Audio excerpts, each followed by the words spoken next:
Nigerians who suffered injustices under General Ibrahim Babangida's regime are calling for his prosecution following the release of his autobiography, A Journey of Service. Survivors and relatives of victims recounted their ordeals, demanding justice for alleged crimes, including the annulment of the June 12, 1993 election and crackdown on dissent.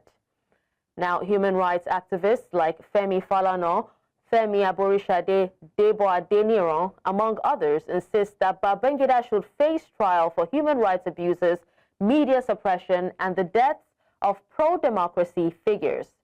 Critics also say his public regrets are insincere, calling for accountability over past atrocities. Meanwhile, families of victims question the continued celebration of Babangida despite Nigeria's painful history.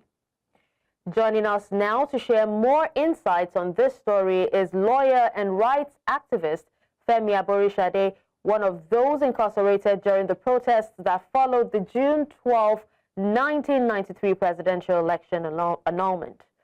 Thank you so much for joining us, sir, on the news.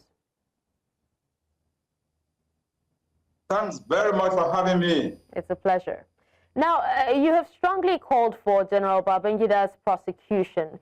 What specific legal grounds do you believe should be pursued against him? Well, IBB scuttled the democratic rule in Nigeria.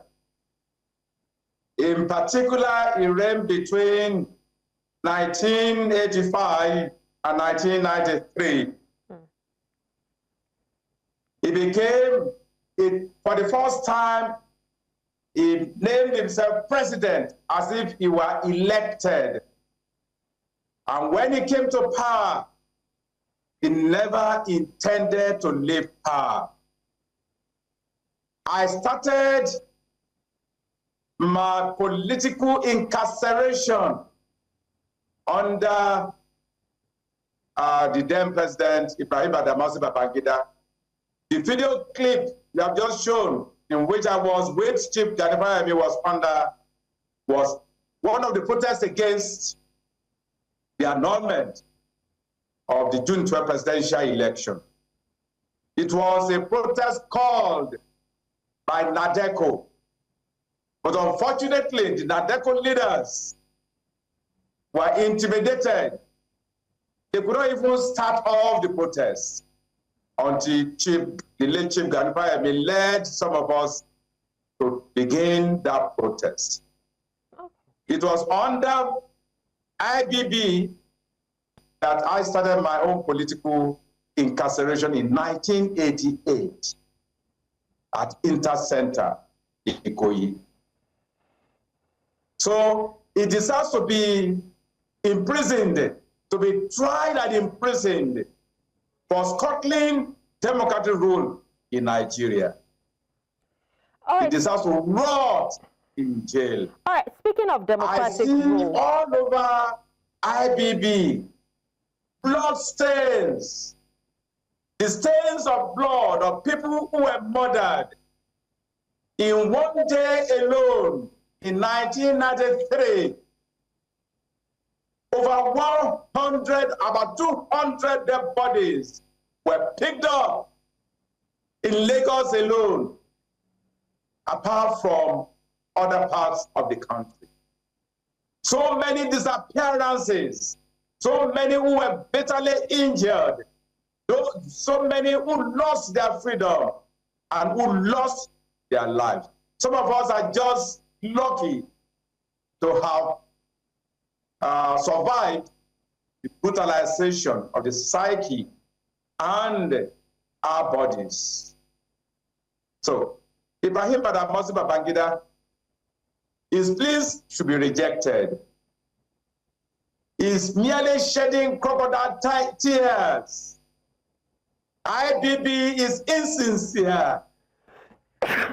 For his confession, he deserves to be arrested, tried, and jailed. And all those who honored him at his book launch, all those who honor him by their physical presence, all those who honored him by donating billions of part of the loot they enjoyed through his political support and through the loot they enjoyed.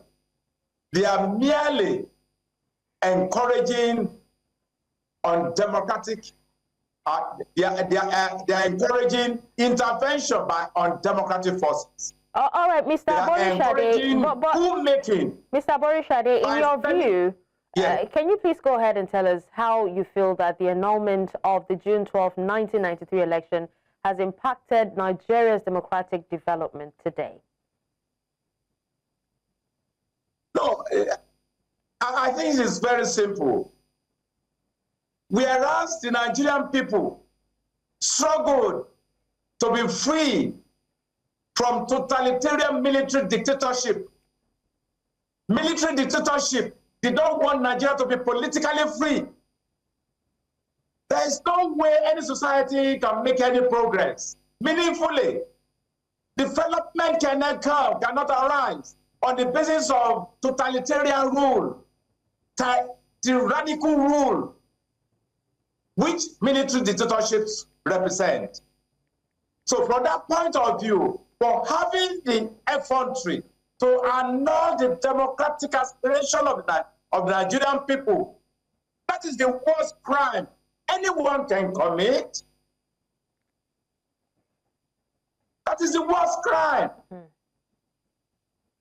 Oh, okay. Democracy has survived in spite of what they have done, not because of what they have done.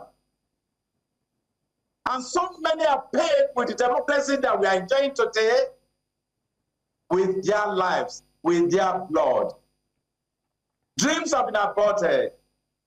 Families, have been disorganized. Families have been destroyed. The future of so many unsung heroes. There are so many heroes that are unknown. Only very few, like some of us, are known. So many others who made greater sacrifices than some of us remain unknown. All right, Mr. Aborisade, now what role do you think that the civil society and also the Nigerian judiciary should play in ensuring accountability for past political injustices? Well, in my own opinion, all of us, including the media, should campaign that whoever participates in annulling the democratic aspirations of the people, whoever participates in rigging election, whoever participates in military coup d'etat, should never be allowed to occupy public office in Nigeria. Because today, though we are under civil rule, but the military people, the prominent military generals are still in control. In other words, though we do not see people who are ruling us in military attire, they remain in control. Many politicians today would have to go and visit IBB to secure his support. They will have to go and consult Obasanjo to secure his control. All of this show that really, though we are under civil rule, the military people, forces are still in control of our lives. To that extent, we should ensure that anyone who supports, who aids, who participates in scuttling the democratic aspiration of the Nigerian people will not have. All right, we seem to have lost Mr. Aborisade. Well, thank you so much for joining us and also for speaking to us on the news.